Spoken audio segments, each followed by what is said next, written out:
I think the first step to seeing through people is by doubting. Now, what I mean is, I'm not saying doubt every action, kind of saying that. But what I'm saying is, let's say for example, Rohan. Let's say Rohan is a very trustworthy person, and we're like, oh, Rohan is so trustworthy, he isn't capable of stealing or betraying or anything. And I think the wrong part of the sentence is saying incapable, because everyone is capable under the right circumstance and the right motivation. And we overlook that as humans because we usually tend to judge a person by their past actions, past words, past mistakes, which, to be fair, is a quite logical approach to the situation. However, where do these actions come from?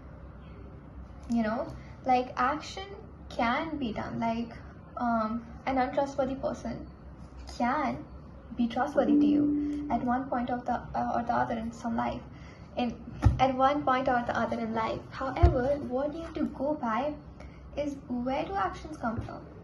A person's nature, at least majority of the actions, they come from a person's nature. What does this person go by? What are these person's morals and principles, right?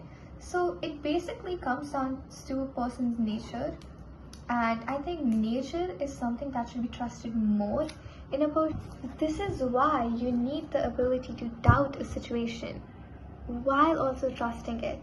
You see, there are trustworthy people in the world, there are people that are kind, there are people that will stay by their word.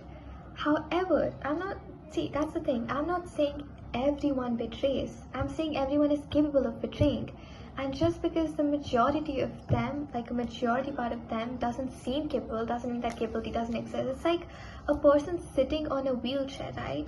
But you don't know if their legs actually work or don't work, because like they haven't told you that yet. You don't have any solid proof, unless you do, like then But like a person sitting on a wheelchair, and you just assume that, oh, this person cannot walk because they're in the wheelchair. You never know their intents. I mean, it's most likely that they cannot walk, but there's also a possibility that they can.